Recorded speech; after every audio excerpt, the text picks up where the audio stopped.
Bible मुकद्दस हमें बताती है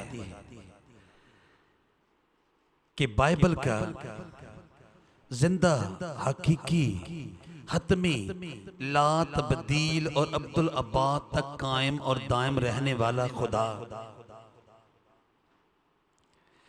किसी कीमत पर भी गुनाह से समझौता करने वाला खुदा नहीं है। अगर हम बाइबल मुकद्दस के सुनहरे सफ़हात और सुनहरे औराक पर बिखरी हुई सच्चाइयों पर एक तवज्जो की निगाह डालें तो हमें इन अनमोल, गरा कदर, गरा माया और बेशकीमत हकायक से आगाही हासिल हो जाएगी कि खुदा ने किसी जमाने में भी, किसी दौर में भी गुनाह से समझौता नहीं किया, बल्कि वो अपनी ज़ात अक़दस में इस कदर पाकीज़ा और पवित्र खुदा है,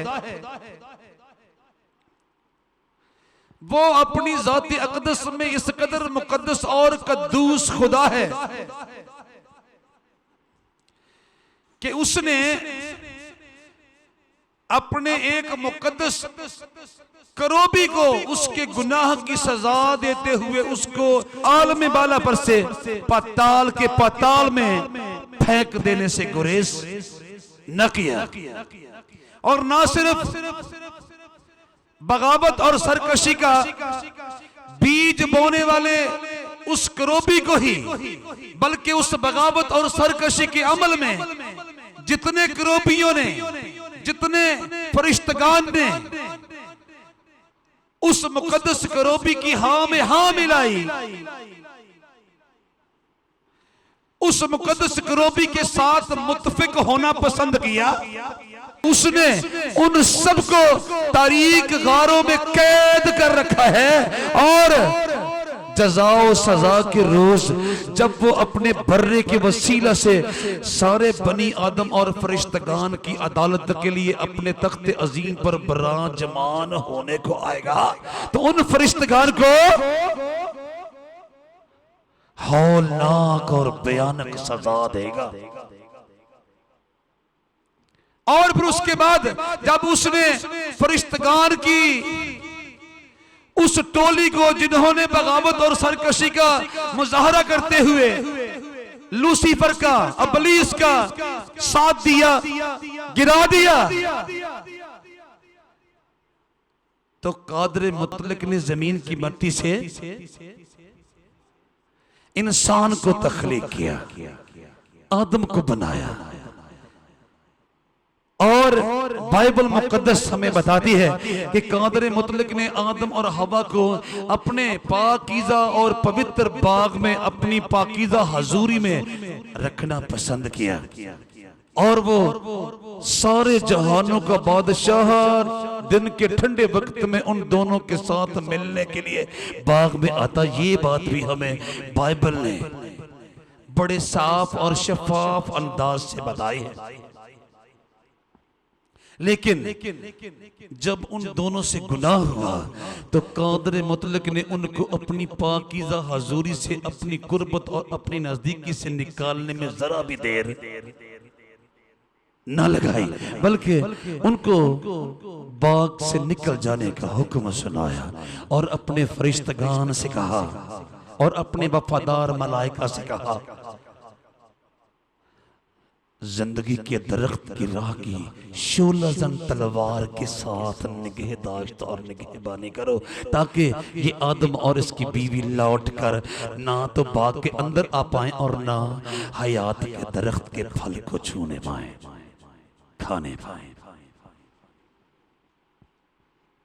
कितने गुनाह हुए शैतान से एक, और उस ज़ात अक़दस ने उसको आलम बाला पर से उसको अता किए गए तमाम एजाज़ात छीनते हुए पाताल में फेंक दिया। एक गुनाह के एवज़ाने में, एक गुनाह के बदले में, एक गुनाह की सजा के तौर पर। उसके सारे के सारे दर्जात, उसके सारे के सारे मुकामात, उसके सारे के सारे एजाजात और उसके सारे के सारे इस्तेहकाकात उससे छीन लिए और उसको शैतान का नाम देकर अपने पाकीज़ा हुजूर से निकाल दिया। और जैसा मैंने अर्ज किया, बाद अज़ान जब उसने मिट्टी से इंसान को तख्लीक किया और उसके साथ अपनी मोहब्बत का इजहार किया और उसे अपने पाक हजूर में, अपने पाक बाग में रखना पसंद किया और हर रोज ठंडे वक्त उसके साथ मुलाकात करने का इंतजाम और एहतमाम फरमाया। और जब उस आदम से गुनाह सरजद हुआ तो कादर मुतलक ने उस एक गुनाह के साथ समझौता करना पसंद नहीं किया। हरगिज़ नहीं कहा कोई बात नहीं, एक ही गुनाह तो हुआ है, नहीं, बल्कि अपनी पाकीज़ा हुजूरी के दायरे से निकल जाने का हुक्म दिया। ले वो आदमा अदन दिया माल का होए, तेरी माल की अजदों खत्म हो गई। तेरी तालबा लगी सी तलब जेड़ी मेरे गैर दी अग नाल पसम हो गई। ले वो बेवफावा अज तेथों शुरू बेवफाई दी रस्म हो गई। हुण तू पल भी इत्थे नहीं रह सकता, मैनू अपनी जात दी कसम हो गई। इतने बड़े फैसले के पीछे आदम और हवा के गुनाह कितने थे? एक। यानी साबित हुआ बाइबल के जिंदा हकीकी हतमी ला तब्दील और अब्दुल अबाद तकायब और दायब रहने वाले खुदा को गुनाह से नफरत ही नहीं करा है या तभी है। वो किसी भी कीमत पर गुनाह को पसंद नहीं करता। वो किसी भी कीमत पर गुनाह से समझौता नहीं करता, नहीं करता, नहीं करता। सुन लीजिए, हमारी दुनिया और हमारी दुनिया के अंदर बसने वाले बनी आदम सुबह से शाम तक और शाम से सुबह तक गुनाह पानी की तरह पीते हैं, गुनाह रोटी की तरह खाते हैं, गुनाह लिबास की तरह पहनते हैं और गुनाह है गुनाह उनका ओढ़ना बिछोना खाना पीना और खुर्दनोश है। फिर भी कादर मुतलक खामोश है। अगर वो खामोश है तो इसका हरगिज़ ये मतलब नहीं कि वो हमारे गुनाह से समझौता कर चुका है। अगर वो खामोश है तो इसका हरगिज़ ये मतलब नहीं वो शरीर से मुतफिक हो चुका है। अगर वो खामोश है तो इसका हरगिज़ ये मतलब नहीं उसको नाराज़गी से नफरत नहीं।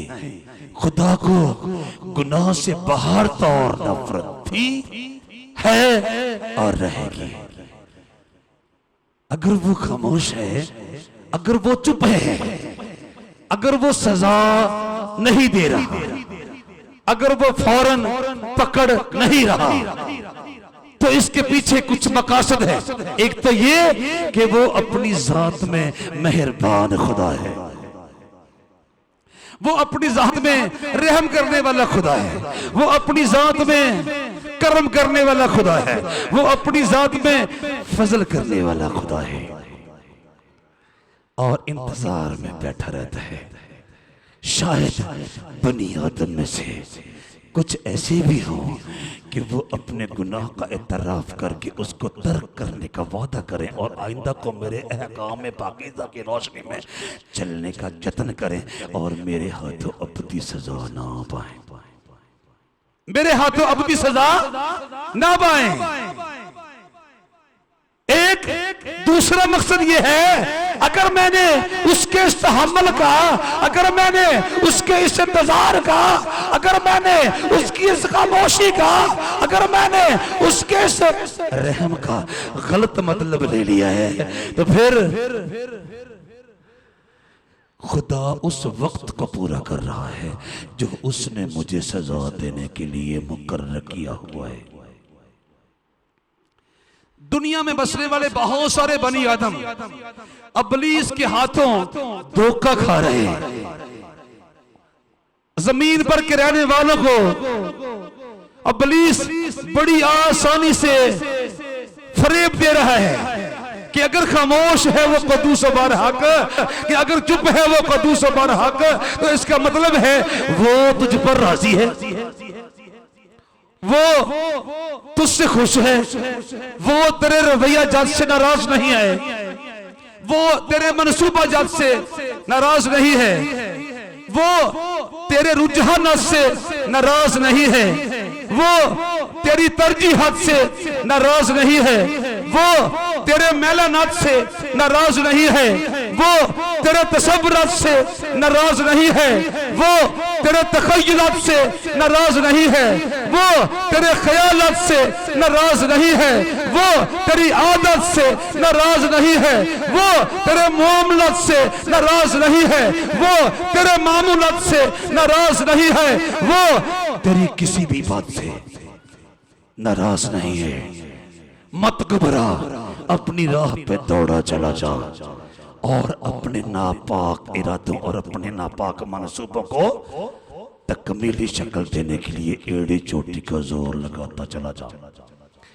और इस फरेब के बायस बनी आदम अपनी गनौनी ख्वाहिशात की तकमील के लिए सर पर पांव रखे दौड़े चले जाते, और आखिर वो दिन आ जाता है जब उनका हिसाब कर दिया जाता है, जब उनका हिसाब कर दिया जाता है और उनका तख्लीकार उनको अपनी अदालत में बुला लेता है। आ भाई खड़ा हो, मैंने इतने सालों तक तेरा इंतजार किया और तूने मुझे धोखे पर धोखा दिया और मेरी खामोशी से नाजायज फायदा उठाकर वो अफालो अमाल किए जिनसे मैं ना खुश था, और तू बेफिक्री के आलम में इब्लीस के हाथों ये धोखा खाके कि तेरा खुदा तुझसे खुश है, मेरी मुखालफत में बढ़ता चला गया।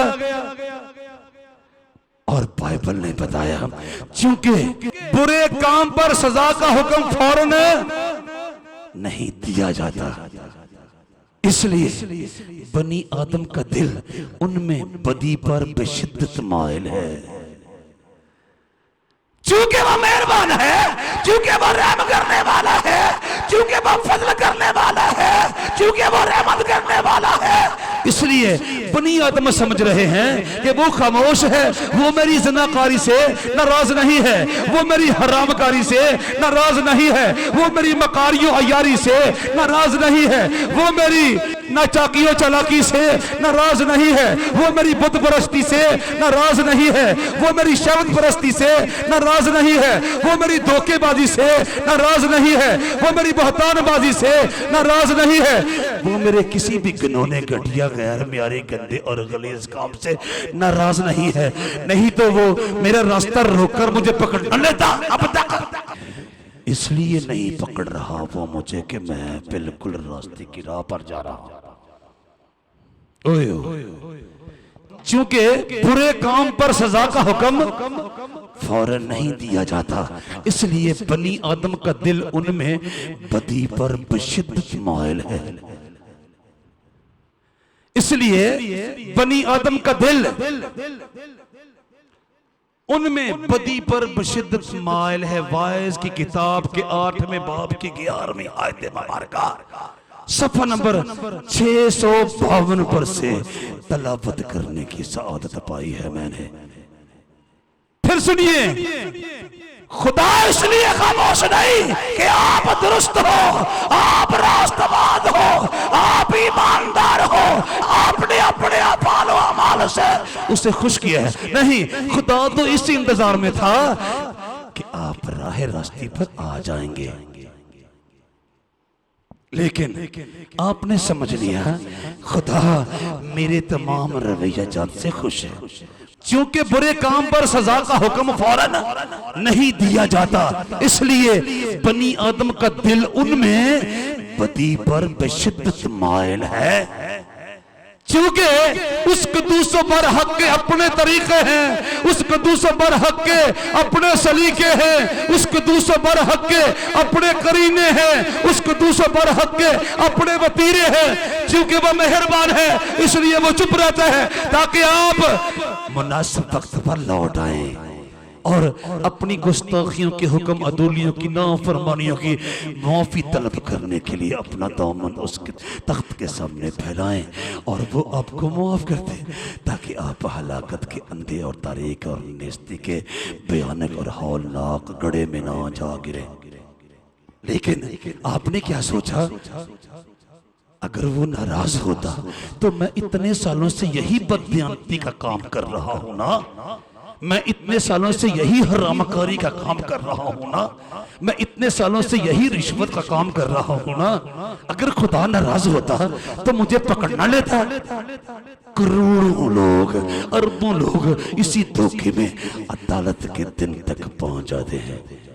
भला क्यों? क्योंकि बुरे काम पर सजा का हुक्म फौरन नहीं दिया जाता, इसलिए बनी आदम का दिल उनमें बदी पर बशिद्दत माइल है।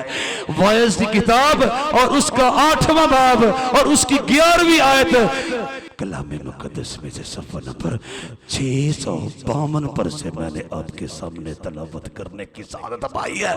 कहिए हालेलुया, कहिए हालेलुया, कहिए हालेलुया, कहिए हालेलुया, कहिए हालेलुया, कहिए हालेलुया।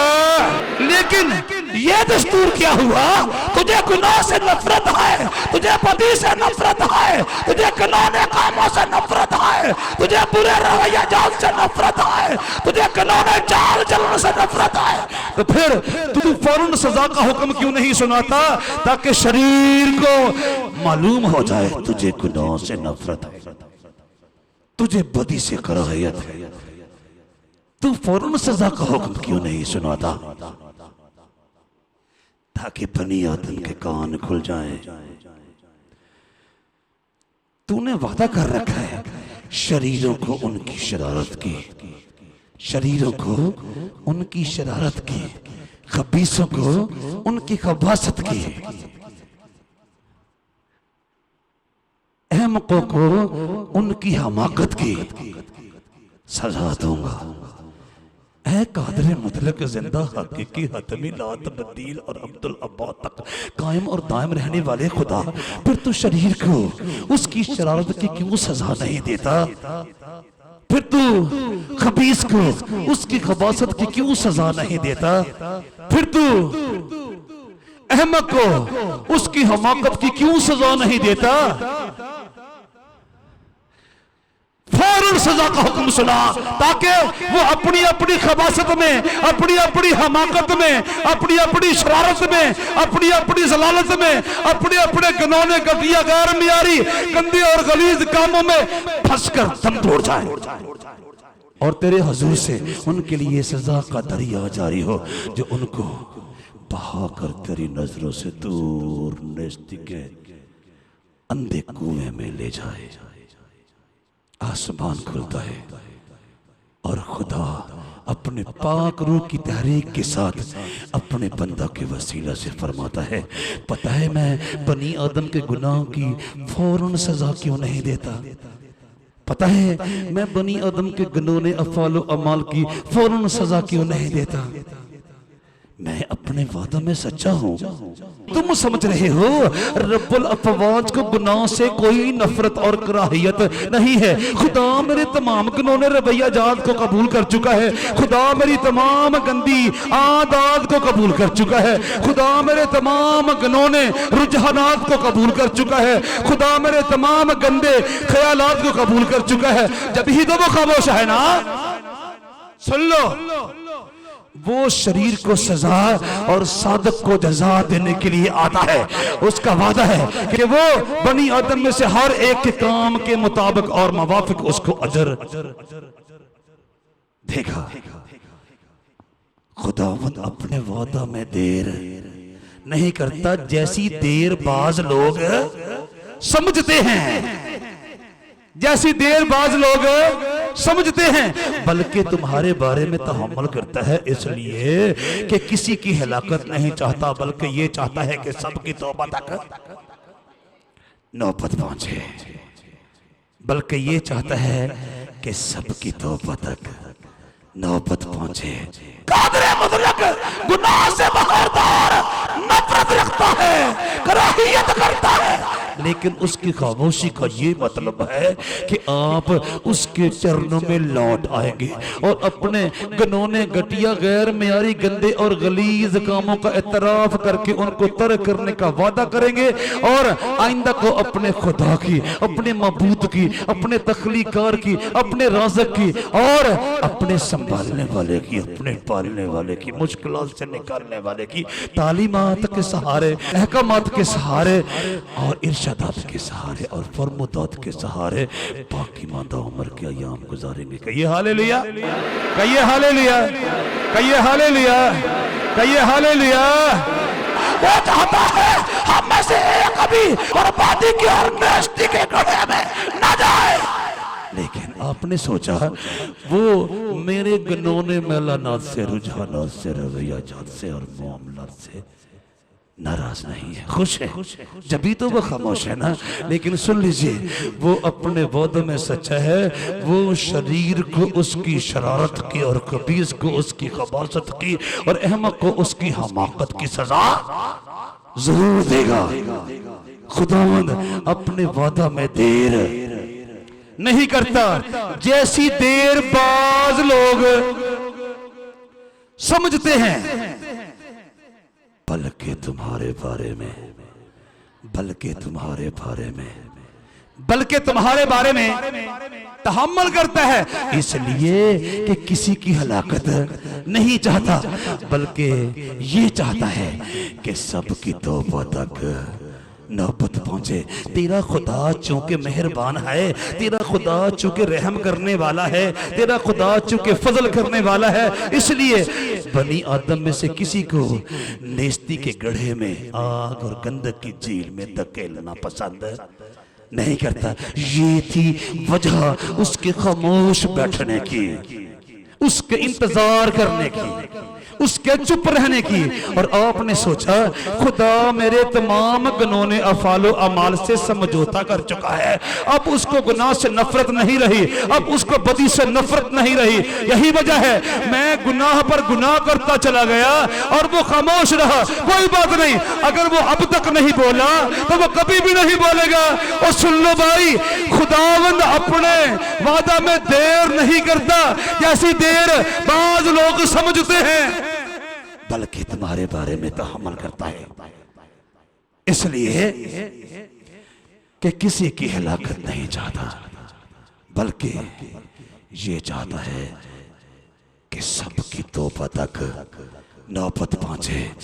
पतरस रसूल के लिखे हुए आम खतूत में से दूसरा खत, उसका तीसरा बाब और उसकी 9वीं आयत मुबारका, सफ़ा नंबर 234 पर से मैंने आपके सामने तलावत करने की सादत पाई है। कहिए हालेलुया, कहिए हालेलुया, कहिए हालेलुया। वो चुप रहा, वो खामोश रहा, क्योंकि वो मेरे और आपके बारे में तहम्मुल करता है, वो बनी आदम के बारे में तहम्मुल करता है और फौरन सजा का हुक्म देना पसंद नहीं करता, ताकि मैं और आप उस अबदी गड्ढे में ना जा पड़े जहां से निकलना हमारे बस की बात नहीं है ना। खुदा तो चाहता है बनी आदम में से कभी उस तबाही के, उस बर्बादी के, उस हलाकत के गड्ढे में ना जाए जो उसने इब्लीस और उसके नाबकार फरिश्तों के लिए तैयार कर रखा है। नहीं, खुदा चाहता है हम सब अपने अपने गनौने, घटिया, गैर मियारी, गंदे और गलीज, मकरूह और नाज़ेब और नाशाइस्ता अफालो अमाल से मुंह मोड़कर उसकी तालीमात मुक़द्दसा, उसके अहकामात मुक़द्दसा, उसके इरशादात मुक़द्दसा, उसके असूलात मुक़द्दसा और उसके फरमुदात मुक़द्दसा पर अमल पैरा और कारबंद होना सीख जाए, ताकि वो हमें अपने साथ अबदियत में दाखिल करने को आमादा और तैयार हो जाए। कहिए हालेलुया, कहिए हालेलुया। चुनाचे बगौर सुन लीजिए, खुदावंद अपने वादा में देर नहीं करता, जैसी देर बाज लोग समझते हैं, बल्कि तुम्हारे बारे में तहम्मुल करता है, इसलिए कि किसी की हलाकत नहीं चाहता, बल्कि ये चाहता है कि सबकी तौबा तक नौबत पहुंचे। मैंने अर्ज किया जनाब पतरस रसूल के लिखे हुए आम खतूत में से दूसरा खत, उसका तीसरा बाब और उसकी 9वीं आयत 200 134 सफ़ा पर से मैंने आपके सामने तलावत करने की सादत पाई है। कहिए हालेलुया, कहिए हालेलुया, कहिए हालेलुया, कहिए हालेलुया। लेकिन शरीर अपनी शरारत में, खबीस अपनी खफासत में, अहमक अपनी हमाकत में पक्के से पक्के होते चले जाते हैं, इस फरेब के साथ कि खुदा जजा और सजा के वादा को कभी पूरा करने वाला नहीं है। वो अपने गनौने रास्तों पर दौड़े चले जाते हैं और शब और रोज अपनी गनौनी ख्वाहिशात की तकमील के लिए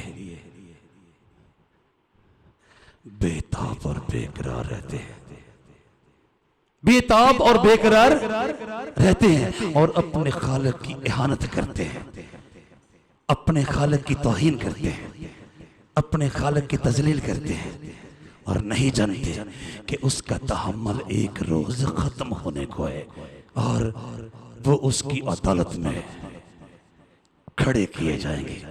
नहीं भाई, वो दिन दूर नहीं जितनों ने उसके अहकाम पाकीज़ा की ताहीन और तजलील के लिए अपने इक़दामात, अपने इंतज़ामात जारी और सारी रखे, उसकी अदालत में घसीटे जाएंगे, रौंदे जाएंगे, लताड़े जाएंगे, मारे जाएंगे और अबदी सजा का परवाना उनके हाथ में थमा दिया जाएगा। हाय बाइबल के जिंदा हकीकत में ला तब्दील और अब्दुल अब्बाद तक कायम और दायम रहने वाले खुदा ने अपने दोस्त इब्राहिम की औलाद को मुल्क मिस्र की गुलामी से निकाल कर आसूदगी के देश में इस्तेकाम और क़याम बख्शा, लेकिन उन्होंने नस्ल दर नस्ल उसकी हुजूर में गुनाह किया, नस्ल दर नस्ल उसकी हुजूर में बदी की और खुदा ने एक लंबे इंतजार के बाद यरूशलेम के लोगों से मुखातब होते हुए फरमाया, अब ए यरूशलेम कौन तुझ पर रहम करेगा? मैंने अपना हाथ बढ़ा दिया है, मैंने अपना नेज़ा उठा लिया है, मैंने अपनी तलवार सीधी कर ली है, अब मैं देखता हूं अब यरूशलेम कौन तुझ पर रहम करेगा। मैं खुदा के चुनिंदा लोगों की बाबत बताने लगा हूं जिन पर खुदा नहायत ही मेहरबान, जिनको बाइबल मुक़द्दस की औराक हमें शहादत देते हैं खुदा ताला अपने लोग कहा करता, अपनी कौम कहा करता था। जब यरूशलेम के लोगों ने अपने कद्दूस और बरहक मबूद के हुजूर में गुनाह बोया तो आवाज आई, अब ए यरूशलेम कौन तुझ पर रहम करेगा? कौन तुझ पर रहम करेगा? कौन तेरा हमदर्द होगा? कौन तेरा हमदर्द होगा? या कौन तेरी तरफ आएगा कि तेरी खैरो आफियत पूछे? या कौन तेरी तरफ आएगा कि तेरी खैरो आफियत पूछे? ऐसे ही बनी आदम जब उसके कब्जे में आते हैं, ऐसे ही वो कद्दूस और बरहक जब बनी आदम के गलीज, घटिया, गनौने और गैर म्यारी और मकरूह कामों के बायस बनी आदम पर हाथ बढ़ाता है, तो फिर उनकी खैर आफियत पूछने वाला कोई नहीं होता।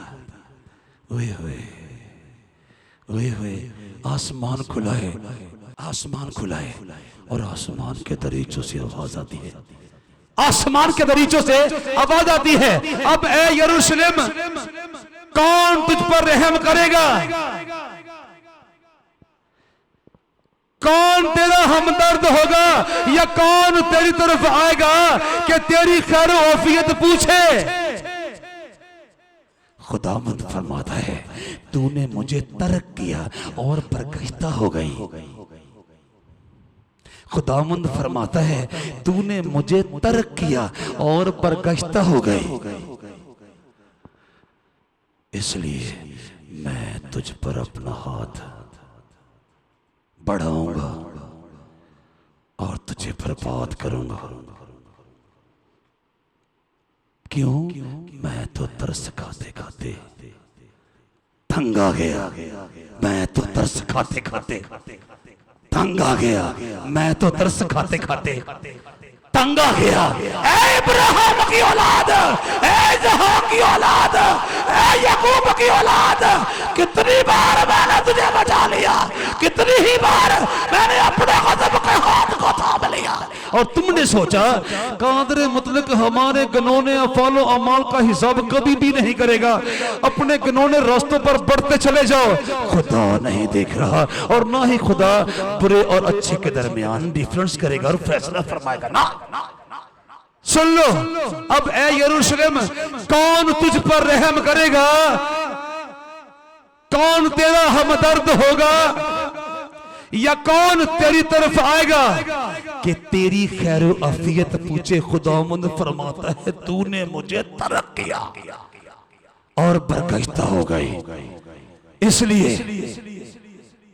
मैं तुझ पर अपना हाथ बढ़ाऊंगा और तुझे बर्बाद करूंगा। मैं तो तरस खाते खाते तंग आ गया। यिर्मयाह नबी की किताब के 15वें बाब की 5वीं और 6वीं आयत करीमा 729 सफ़ा पर से मैंने आपके सामने तलावत करने की सआदत पाई है। कहिए हालेलुया, कहिए हालेलुया, कहिए हालेलुया। ऐ भला आदमी, कई सालों से मैंने तेरा इंतजार किया, मैंने तेरा रास्ता देखा ताकि तू अपने गुनाह से बाज आए, ताकि तू अपनी बदी से बाज आए, ताकि तू अपने जुल्मों तशद्दुद से बाज आए, ताकि तू दूसरों के साथ इस्तेसाल और इस्तबदाद के रवैये से बाज आए, ताकि तू किसी की हक तलफी और ना इंसाफी से बाज आए, ताकि तू चोरी चकारी और रिश्वतखोरी से बाज आए। लेकिन तूने बाज आना पसंद, तूने मेरी तरफ लौटना पसंद, तूने अपने गुनाहों से तौबा करना पसंद ना किया। कई सालों से मैं तेरा इंतजार कर रहा हूं और हर बार मैंने तुझ पर तरस खाना पसंद किया। अब क्या है, अब क्या है? अब ए यरूशलेम, कौन तुझ पर रहम करेगा, कौन तेरा हमदर्द होगा, या कौन तेरी तरफ आएगा कि तेरी खैर आफियत पूछे। खुदावंद फरमाता है तूने मुझे तरक किया और बरगश्ता हो गई। अब क्या होगा, अब क्या होगा?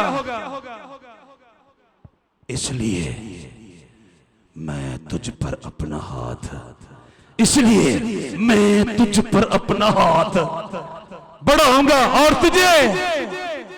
तुझे बर्बाद करूंगा। क्यों? क्यों?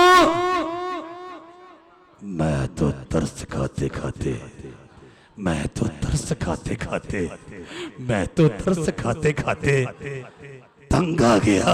मैंने अर्ज किया यिर्मयाह नबी का पाकीज़ा सहीफा और उसका 15वां बाब, उसकी 5वीं और 6वीं आयत करीमा मुकद्दस कलाम में से 729 सफ़ा पर से मैंने आपके सामने तलावत करने की सआदत पाई है। कहिए हालेलुया, कहिए हालेलुया। मैं तो तरस खाते खाते, मैं तरस खाता रहा। तू अपने गुनाह से बाज, तू हरामकारी से बाज, तू ज़िनाकारी से बाज, तू बदकरदारी से बाज, तू मकारी और यारी से बाज, तू बुत परस्ती से बाज, तू शहवत परस्ती से बाज, तू धोखा फरेब से बाज, तू जादूगरी से बाज, तू जुल्म और इस्तबदाद से बाज ना आया। चुनाचे अब ए यरूशलेम, कौन तुझ पर रहम करेगा, कौन तेरा हमदर्द होगा, या कौन तेरी तरफ आएगा कि तेरी खैर आफियत पूछे। खुदावंद फरमाता है तूने मुझे तरक किया, तूने मुझे तरक किया और बरगश्ता हो गई, इसलिए मैं तुझ पर अपना हाथ बढ़ाऊंगा और तुझे बर्बाद करूंगा। मैं तो तरस खाते खाते, मैं तो तरस खाते खाते, मैं तो तरस खाते खाते, कितनी बार मैंने तरस खाया, लेकिन तू अपने कानूनी अफ़ाल व अमाल से बाज आने वाला नाता ना आया। चुनाचे फैसले का दिन आ गया है, फैसले का दिन आ गया है। मैं एक इलाके में खादम के तौर पर मुकर्रर हुआ। वहां एक खाता पीता आदमी था और उसकी जवान बेटी में एक जिन्न की रूह दाखिल हुई। वो उस बेटी को इतना रुसवा करती, वो उस बेटी को इतना जलील करती कि बाज औकात वो बेटी अपने कपड़े वपड़े उतार के फेंक देती, घर से भागना चाहती और बहुत सारे तरीकों से उस घर की, उस घराने की रुसवाई और जिल्लत का सामान पैदा करती। मैं नौजवान लड़का पादरी था। बहुत बड़े बड़े और बूढ़े बूढ़े पादरी साहबान को बुलाने के बाद उन्होंने मुझे भी बुलाया। दुआ कीजिए हमारी बेटी को इस जिन की रूह से छुटकारा हासिल हो जाए। मैंने अपने कद्दूस खुदा के सामने सजदा रेज होकर जब मालूम करना चाहा, ऐ सारे जहानों के बादशाह, मुझसे बड़ी बड़ी उम्र के और मुझसे बड़े बड़े लंबे तजर्बे के लोग यहां से हो गुजरे हैं, वजह क्या है कि इस बच्ची को इस जिन की रूह से छुटकारा हासिल नहीं हुआ। क्या मैं उस बच्ची पर बदिलो जान दुआ करूं? क्या तू मेरी दुआ को सुनेगा? मैंने रोजे में ठहर के सबसे पहले अपने खुदा का तालिब होना पसंद किया। क्या किसी ने उस घर में कोई जादू टूना फूंक दिया? क्या उनके लिए कोई आजमाइश है? जवाब मिला कुछ भी नहीं है। मैं इस घराने से सख्त नाराज हूं, नाराज हूं, लेकिन ये मेरी नाराजगी को बिल्कुल खातर में लाने वाले नहीं हैं। जब मुझे मालूम हुआ, मैं इम्मजोर सा खादिम, नौजवान लड़का, मैंने खुले अल्फाज में उनसे बयान किया। मैंने कहा, अंकल जी, जहां तक मुझे मालूम हुआ है वो ज़ात अक़दस आपसे नाराज है। आप अपने गुनाह की माफी मांगे ताकि आपको इस जलालत से आसमान पर बसने वाला छुड़ाने को आमादा और तैयार हो जाए। जब मैंने उनसे ये बात बयान की ना, उन्होंने मेरा मजाक उड़ाया। वहां बैठ महाफिलो मजालस में उन्होंने मेरा तमस्खुर उड़ाया। उन्होंने कहा, हमारे यहाँ बड़े बड़े तजर्बाकार पादरी साहबान आए हैं, उनमें से किसी ने हमें ये नहीं कहा कि खुदा आपसे नाराज है। ये मुकामी पादरी लड़का सा है जनाब, हमारे खिलाफ फतवा दे रहा है कि खुदा आपसे नाराज है। सोचने की बात है, वो मेरे बाड़े भरे हुए हैं भेड़ों से, मेरे तवेले भरे हुए हैं भैंसों से, गायों से, बेटे बेटियां मेरे हुस्नो जमाल से आरास्ता हैं, तनुमंद हैं, खूबसूरत हैं, नौजवान हैं। मैं इतने बड़े बड़े बेटों बेटियों का बाप होने के बावजूद अभी जोर में हूं। मैं इतने बड़े बड़े बेटों बेटियों का बाप होने के बावजूद अभी जोर में पूरा हूं। अब ये सारी बरकत देखने के बाद मैं कैसे मान जाऊं कि खुदा मुझसे नाराज है। ये लड़का सा पादरी किस तरह की भोली बातें कर रहे हैं, कोई बात है करने वाली?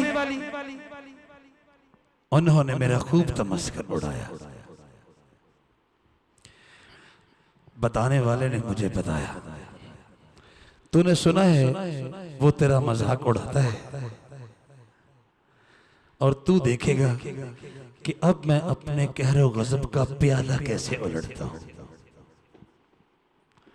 जमीन पर बसने वाले, दुनिया में रहने वाले करोड़ों बल्कि अरबों बनी आदम को यही धोखा और गंदक की झील की तरफ लिए जा रहा है।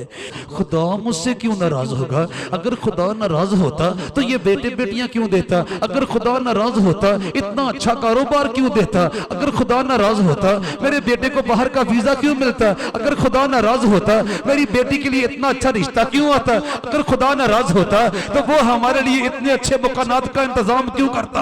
अगर खुदा नाराज होता तो ये सारी पैसे की रेल पेल क्यों होती? ये गाड़ियों मोटरों की लाइनें क्यों खड़ी होती? खुदा नाराज नहीं है, खुदा राजी है मेरे तमाम गंदे गनौने घटिया ख्याल म्यारी मकरू और गलीज कामों से। खुदा राजी है, खुदा राजी है।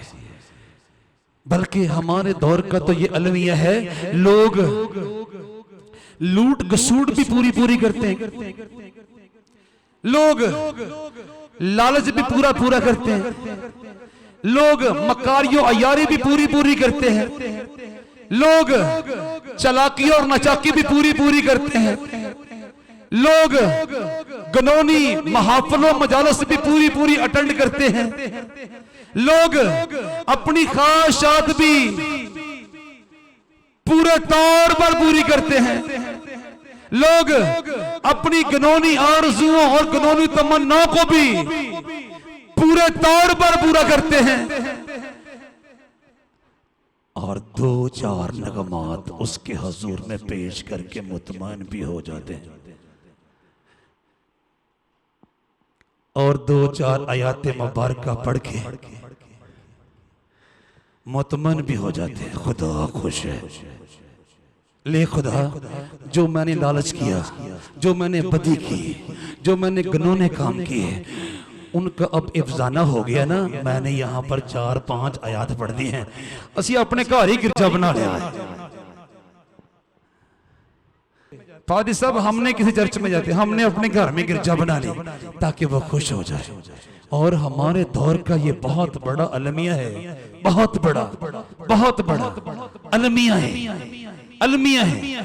कुछ लोग बाइबल मुकद्दस की तलावत, बाइबल मुकद्दस की मनादी, बाइबल मुकद्दस की परीचिंग पैशन के तौर पर नहीं कर रहे, या कोई फैशन के तौर पर कर रहे हैं, या कोई प्रोफेशन के तौर पर कर रहे हैं। फिर सुनिए, हमारे दौर का, हमारे जमाने का ये बहुत बड़ा अलमिया है कि लोग अपने गनौनी अफालो अमाल में भी यकता हैं। लोग अपनी गनौनी ख्वाहिशात को तकमीली रंग देने के लिए भी थोड़े चले जा रहे हैं और 2-4 आयात करीमा पढ़कर 2-4 गीत गाकर समझते हैं कादर मुतलक खुश हो गया, हमने अपने घर में गिरजा बना लिया, हमने खुद मिनिस्ट्री खोली हुई है। हमारे दौर में या तो कोई बाइबल सुना रहा है फैशन के तौर पर, और या कोई बाइबल सुना रहा है प्रोफेशन के तौर पर।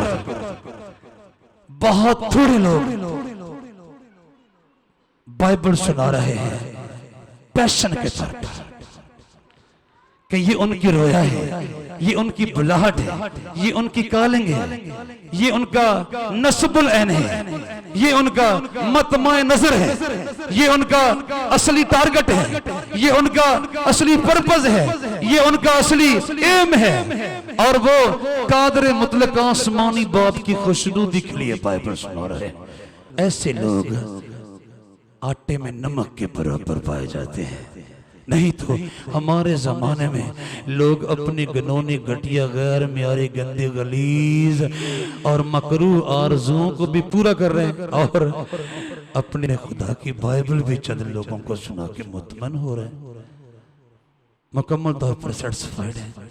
सुन लीजिए, सुन लीजिए, सुन लीजिए, सुन लीजिए। अगर आप ऐसे हैं, अगर आप ऐसे हैं, अगर आप ऐसे हैं तो आलम बाला पर से आवाज आती है, लेकिन खुदा शरीर से कहता है, लेकिन खुदा शरीर से कहता है, तुझे मेरे आइन बयान करने से क्या वास्ता, और तू मेरे अहद को अपनी जुबान पर क्यों लाता है, जबकि तुझे तरबियत से अदावत है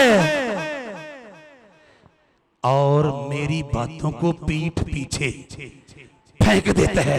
तेरा ख्याल है तेरे तमाम गंदे घिनौने घटिया गैर मियारी और मकरूह माफ कर दिए जाएंगे।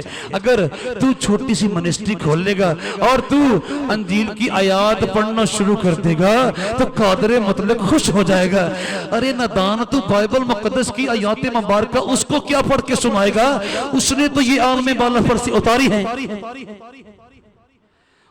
बाइबल मुकद्दस की आयात बयान करने से मतलब ये होना चाहिए कि ये सबसे पहले मेरे लिए है और फिर किसी और के लिए। और अगर ऐसा नहीं है, आप अपने घिनौने रास्तों पर दौड़ने के लिए भी बेताबी और बेकरारी का मुजाहरा कर रहे हैं और कादरे मतलब को ठगने के लिए, कादरे मतलब को धोखा देने के लिए अगर आप समझते हैं कि आप बाइबल मुकद्दस सुनाना शुरू हो जाएंगे और खुदा खुश हो जाएगा तो सुन लीजिए। लेकिन खुदा शरीर से कहता है तुझे मेरे आईन बयान करने से क्या वास्ता, और तू मेरे अहद को अपनी जुबान पर क्यों लाता है? क्यों लाता है? जबकि तुझे तरबियत से अदावत है और मेरी बातों को पीठ पीछे फेंक देता है, और मेरी बातों को पीठ पीछे फेंक देता है। वाह भाई वाह, वाह भाई वाह। मैंने पहले भी अर्ज किया, ये हमारे दौर का बहुत बड़ा अलमिया है। लोग फैशन के तौर पर या फिर प्रोफेशन के तौर पर बाइबल मुकद्दस की आयाते मुबारका की तलावत कर रहे हैं और मनादी कर रहे हैं, और बहुत कम लोग पैशन के तौर पर ऐसा कर रहे हैं। कलामे मुकद्दस को पेश करना या तो किसी का फैशन है या किसी का प्रोफेशन है। बहुत कम लोग हैं जिनका ये पैशन है, जो पूरे दर्द के साथ, जो पूरी लगन के साथ, जो पूरी तड़प के साथ कादर मुतलक के हुजूर में ये मुकद्दस फरीज़ा सर अंजाम दे रहे हैं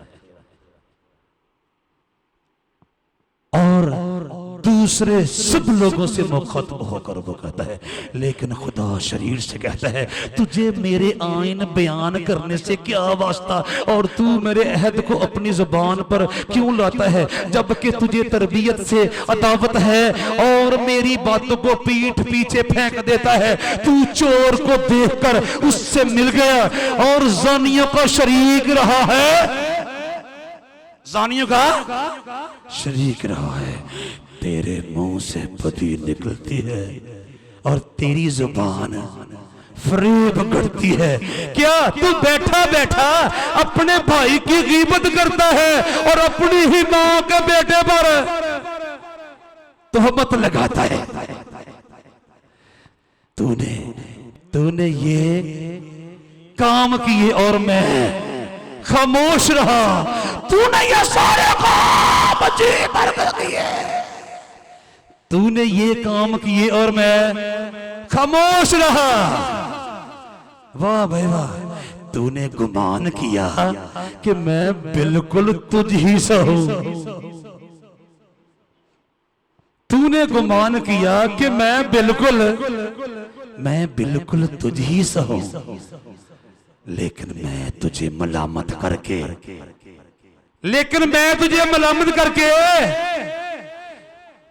इनको तेरी आंखों के सामने तरतीब दूंगा। अब ऐ खुदा को भूलने वालों, इसे सोच लो, ऐसा ना हो कि मैं तुमको फाड़ डालूं और कोई छुड़ाने वाला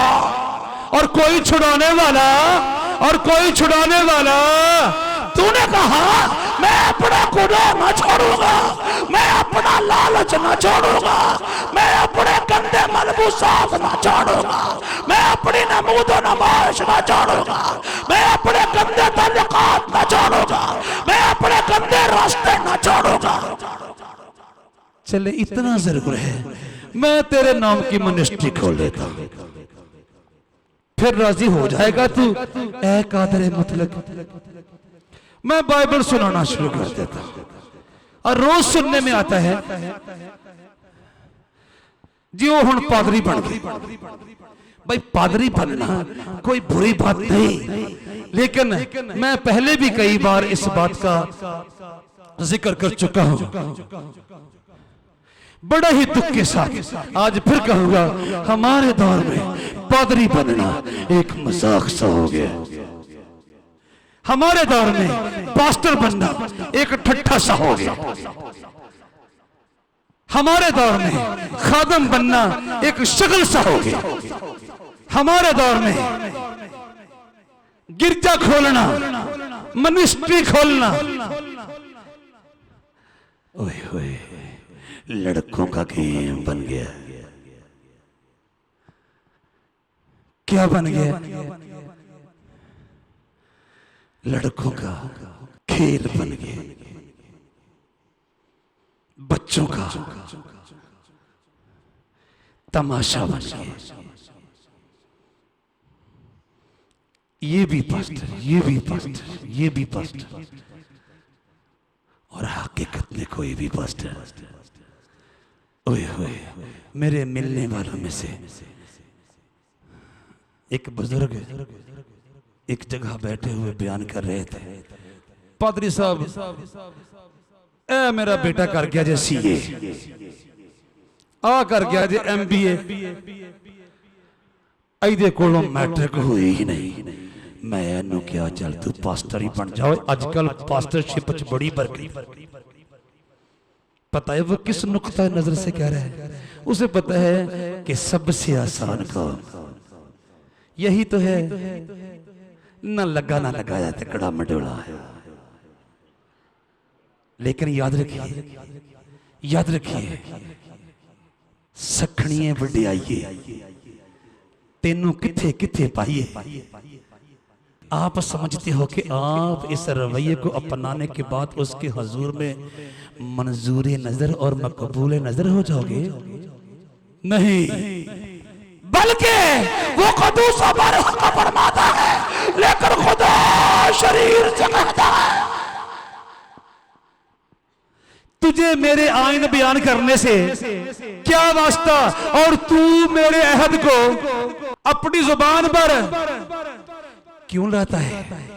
क्यों लाता है?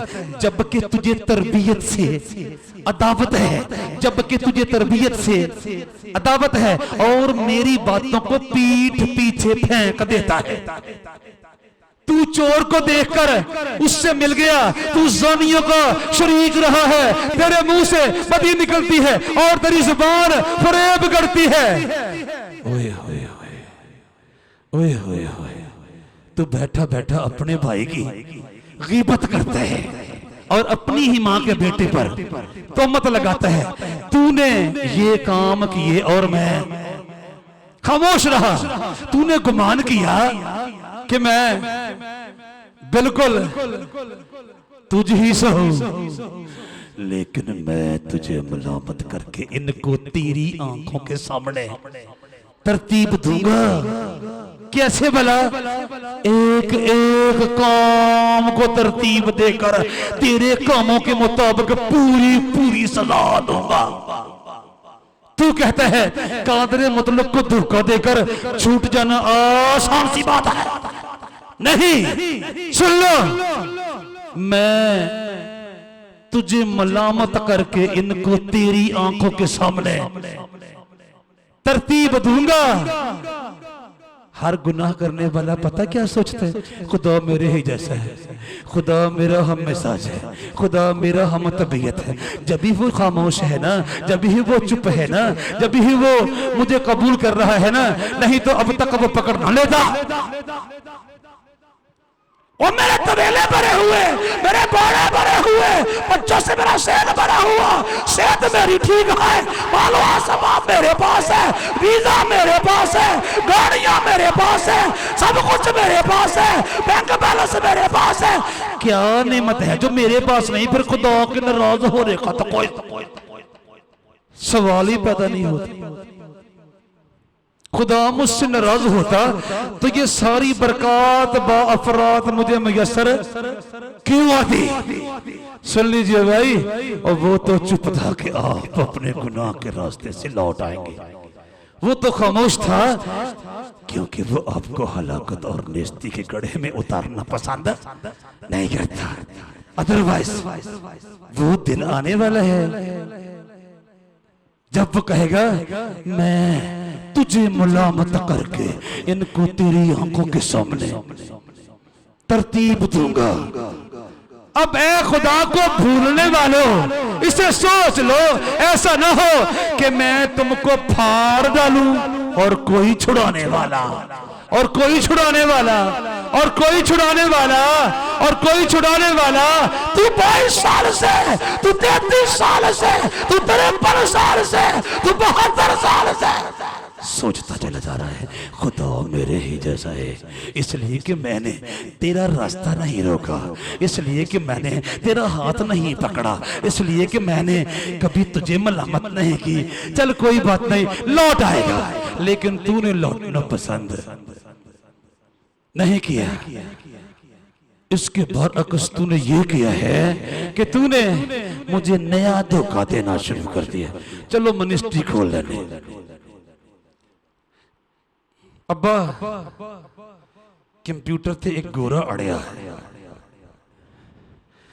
एक कमरा अपने घर च गिरजा ना बना लिया। ये बीमारी हमारे यहाँ आम हो गई, आम आम। और हमारे यहाँ लोग किसी गोरे को बाप या मां बनाने के लिए कोई बेताब है। अब ए हमारे बाप तो लोग पढ़ना एक फैशन समझते हैं। पैशन तो उनका ये है, ए काश किसी दीवाने को हमसे भी मोहब्बत हो जाए, काश कोई गोरा मिल जाए जिसको मैं बाप कहने का हक रखूं, काश कोई गोरी मिल जाए मैं उसे मां कहने का हक रखूं। पादरी साहब मनु कोई गोरा फस लैन दो, फिर देखियो मैं कैसी मना दी करना।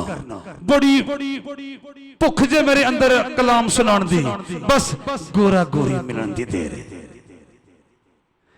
ओए होए होए ओए होए। लेकिन खुदा शरीर से कहता है तुझे मेरे आइन बयान करने से क्या वास्ता, और तू मेरे हाथ को अपने ज़बान पर क्यों लाता है जबकि तुझे तरबियत से अदावत है और मेरी बातों को पीठ पीछे फेंक देता है।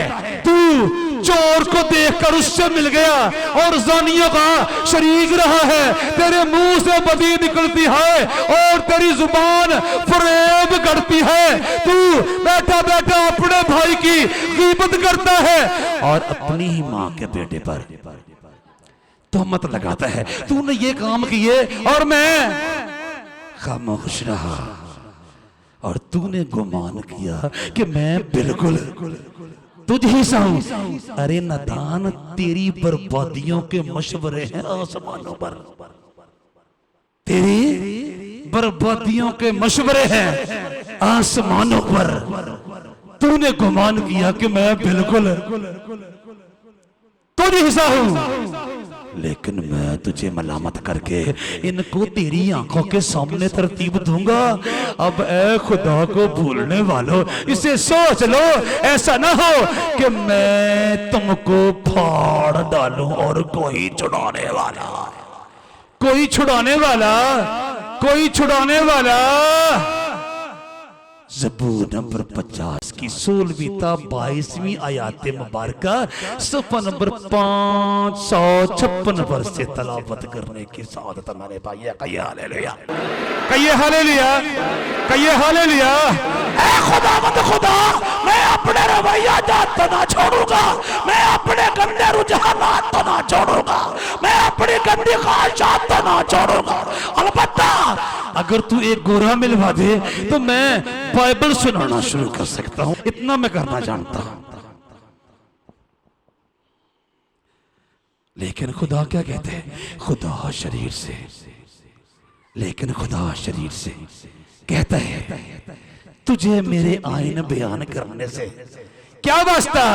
और तू मेरे अहद को अपनी जुबान पर क्यों लाता है, जबकि तुझे तरबियत से अदावत है और मेरी बातों को पीठ पीछे फेंक देता है। तू चोर को देखकर उससे मिल गया और जानियों का शरीक रहा है, तेरे मुंह से बदी निकलती है और तेरी जुबान फरेब गढ़ती है। तू बैठा बैठा अपने भाई की गीबत करता है और अपनी ही मां के बेटे पर तोहमत लगाता है। तूने ये काम किए और मैं खामोश रहा। तूने गुमान किया कि मैं बिल्कुल तुझी सा तुझी सा तुझी सा, लेकिन मैं तुझे मुलामत करके इनको तेरी आंखों के सामने तरतीब दूंगा। अब ए खुदा को भूलने वालों, इसे सोच लो, ऐसा ना हो कि मैं तुमको फाड़ डालूं और कोई छुड़ाने वाला ना हो। मैंने अर्ज किया ज़बूर नंबर 50 की 16वीं ता 22वीं आयात मुबारका सफ़ा नंबर 556 पर से मैंने आपके सामने तलावत करने की सादत पाई है। कहिए हालेलुया, कहिए हालेलुया, कहिए हालेलुया, कहिए हालेलुया, कहिए हालेलुया। वह मैं तो खामोश था कि तू ना रास्ते के रास्तों से लौट आएगा और अपने गुनाहों का इकरार करके मुझसे अपने गुनाहों की माफी हासिल करके रास्ते की राह पर चल देगा। मैं तो इस एतबार से खामोश था, मैं तो इस मकसद से खामोश था, मैं तो इसलिए खामोश था। और तूने मेरी खामोशी से ये मतलब लिया कि खुदा मेरी मकारियों से, मेरी अयारियों से, हरामकारियों से, बदकिरदारियों से, चोरियों चकारियों से, ज़िनाकारियों से हरगिज़ हरगिज़ नाराज नहीं है, बल्कि खुदा मेरे ही जैसा है। जब ही तो मेरे तमाम रवैया जात से, मेरे तमाम मनसूबा जात से, मेरी तमाम तरजीहात से, मेरी तमाम आदत से मुतफिक है। जब ही तो वो खामोश है, वो तो खामोश था कि वो मेहरबान है और वो किसी की हलाकत नहीं चाहता, बल्कि ये चाहता है कि बनी आदम में से एक एक की तौबा तक नौबत पहुंचे। यानी बनी आदम में से हर एक अपने गुनाह का इकरार करके अपने खुदा से अपने गुनाह की माफी तलब करके हयात अबदी का ताज पाए। लेकिन बनी आदम में से करोड़ों ने, अरबों ने समझ लिया खुदा बिल्कुल मेरे ही जैसा है। जब ही तो वो मेरे गलीज रवैया जात पर खामोश बैठा है। सुन लीजिए, सुन लीजिए, ऐसा भी होता है आपके बाड़े भरे रहे, आपका बैंक बैलेंस भरा रहे, आपका वीजा हरा भरा रहे, आपको ग्रीन कार्ड मिल जाए, हर तरफ खुशहाली ही खुशहाली हो, बड़े बड़े लोगों से ताल्लुकात हो, रुपए पैसे के अंबार लगे, गाड़ियों की लाइनें लगी, अंदरूने मुल्क बैरूने मुल्क अमीर और दौलतमंद लोगों से मरस्म हो, लेकिन खुदा नाराज हो, लेकिन खुदा नाराज हो। और ये कभी कभार नहीं, अमूमन होता है, अमूमन होता है, अमूमन होता है। सुन लीजिए, सुन लीजिए। मिसाल के तौर पर जब खुदा इब्राहिम की औलाद को मुल्क के मिस्र की गुलामी से निकाल कर लाया और रास्ते में कादर मुतलक ने उनकी नाबकारी और कम एतकादी के जवाब में उनके 40 दिन के सफर को 40 साल का सफर बना दिया। अब क्या हुआ? उन 40 सालों के दरमियान, उन 40 सालों के दौरान ना खुदा ने कभी खाने की कमी आने दी, ना खुदा ने कभी तहफ़्फ़ुज़ात की कमी आने दी, ना खुदा ने कभी रोशनियों की कमी आने दी, और ना दीगर फैसिलिटीज की, और ना दीगर सहूलियात की, और ना दीगर मराआत की कमी आने दी। ना ना खुदा ने लगातार उन पर खाना बरसाया, खुदा ने लगातार उन पर अपनी शफकत का साहिबान ताने रखा, जो दिन के वक्त उनको दश्त बियाबान में छांव फराहम किया करता और रात की तारीकियों में उनके लिए रोशनी बरसाया करता था।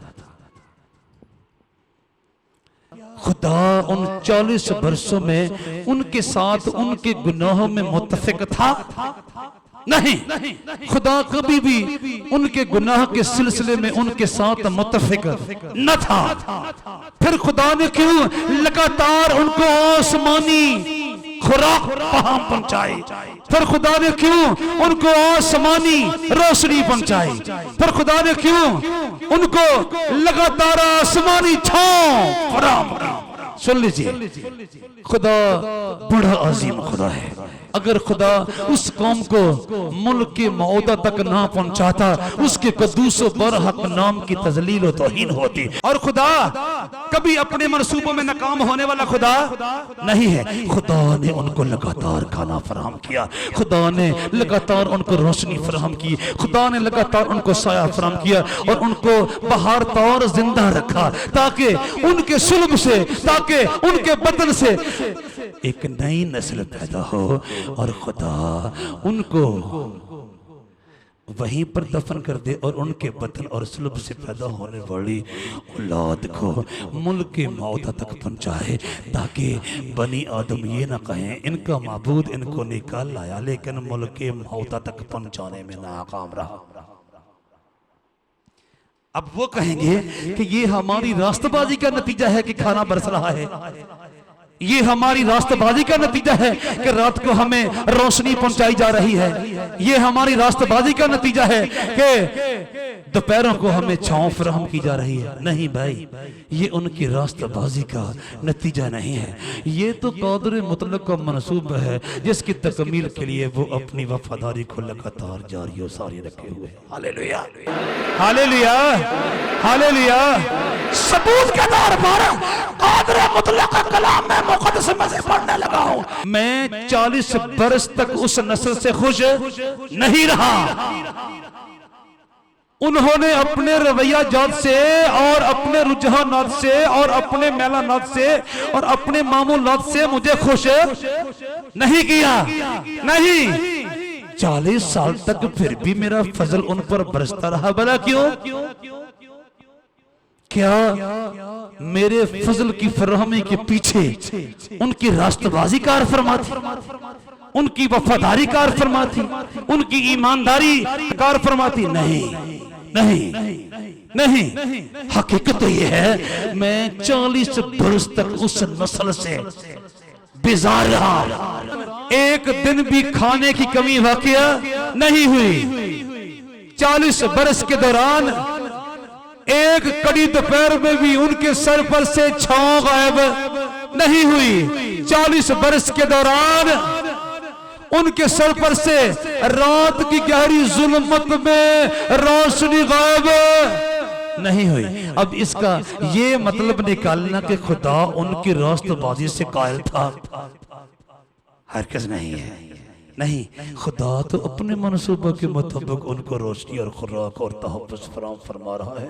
अदरवाइज उनके अंदर कोई वफादारी और रास्तबाजी का अंसर मौजूद नहीं था। ऐसे ही मैं अपनी खुशहाली से, मैं अपने वीज़े से, मैं अपनी शोहरत से, मैं अपनी इज्जत से, मैं अपने माली और मादी वसाइल की अफराद से, मैं अपनी दुनियावी बरकत से, मैं अपने बैंक बैलेंस से, मैं अपनी औलाद की तरक्की से ये नतीजा नहीं निकाल सकता कि खुदा मुझसे खुश है, खुदा मुझसे राजी है। अगर से वो अपने लोगों से खुश होकर बरकत भी अता फरमाता है, लेकिन हर बार ऐसा नहीं होता कि मैं अपने जिस्मानी वकार से, अपने दुनियावी स्टेटस से, अपनी मादी शोहरत और इज्जत से ये नतीजा निकालूं कि खुदा मेरे साथ मुत्तफिक है और ये मेरी रास्तबाजी ही का नतीजा तो है।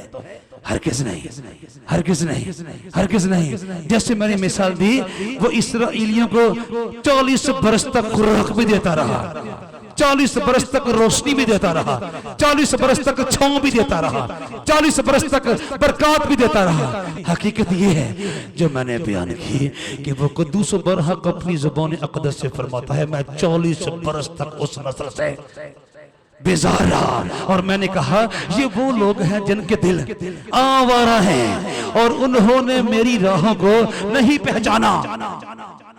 चुनाचे मैंने अपने गज़ब में कसम खाई कि ये लोग मेरे आराम में दाखिल ना होंगे ना होंगे।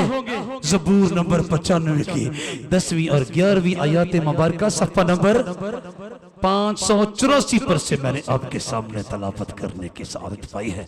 दोस्तों, भाइयों और बहनों, बुजुर्गों और बच्चों, मुझे अपने रवैया जात की, मुझे अपनी तरजीहात की, मुझे अपने मनसूबा जात की, मुझे अपने इक़दामात की, मुझे अपने इंतजामात की, मुझे अपने मामलात की, मुझे अपने मामूलात की, मुझे अपने तसव्वुरात की, मुझे अपने नजरियात की, मुझे अपने तख़य्युलात की, मुझे अपनी आदत की, मुझे अपनी जिंदगी से मुंसलिक एक एक बात की तजदीद करने की जरूरत है, छानबीन करने की जरूरत है। और फिर हर रोज अपना मुहासबा करने की जरूरत है। मैं कहीं कादरे मतलब के अहकाम पाकीज़ा के खिलाफ चाल तो नहीं चल रहा। खुशहाली में भी, फरावानी के अय्याम में भी मुझे ये मतलब निकालने के बजाय कि खुदा राजी है तो ये बरकत हासिल हो रही है ना, ये सोचना है। मैं कहीं गलत ज़राए और गलत वसाइल के बायस तो अपने लिए आशो आराम हासिल नहीं कर रहा। मैं अपने जायज़ और नाजायज़ वसाइल और ज़राए को इस्तेमाल करके तो अपने लिए खुशहाली हासिल नहीं कर रहा। मुझे अपनी छानबीन करते रहना है, मुझे अपनी छान फटक करते रहना है, मुझे अपनी जांच पड़ताल करते रहना है। कहीं ऐसा ना हो कि मैं अपने आप को रास्तबाजी की राह का मुसाफिर समझकर सारी उम्र ना रास्ते की राह पर दौड़ता जाऊं और आखिरकार वो मेरा रास्ता रोक ले और कहे मैं तो इसलिए खामोश था कि तू लौट कर रास्ते की राह पर चल देगा, लेकिन तू तो ना रास्ते की राहों पर आखिर तक पहुंच गया। अब मैं तेरे तमाम कामों को तेरी आंखों के सामने तरतीब देकर तेरे लिए अबदी सजा का हुक्म सुनाने वाला हूं। नहीं भाई, नहीं भाई, इसी धोखे में कलाम मुक़द्दस की आयात ही ना पढ़ते रह जाइए, बल्कि अपनी तजदीद कीजिए। क्या मैंने उसके कलाम मुक़द्दस की आयत मुबारका की रोशनी में अपने तमाम काम काज को तरतीब दिया है? क्या मैं उसके कलाम की रोशनी में अपने तमाम काम काज को रास्ते के सांचे में ढाल चुका हूं? क्या मैंने अपने तमाम रवैया जात को, अपने मनसूबा जात को उसके बुजुर्ग हाथ में दे दिया है ताकि मेरी जिंदगी में उसके बुजुर्ग बरतर नाम को सरबुलंदी, जलाल और वकार मिले, ताकि जमीन पर भी मैं बाबरकत लोगों में शामिल हूँ और आलम बाला पर हयात अबदी का ताज पाने के लायक बन जाऊँ। खुदावंद आप सबको इस कलाम के वसीले से बरकत दे।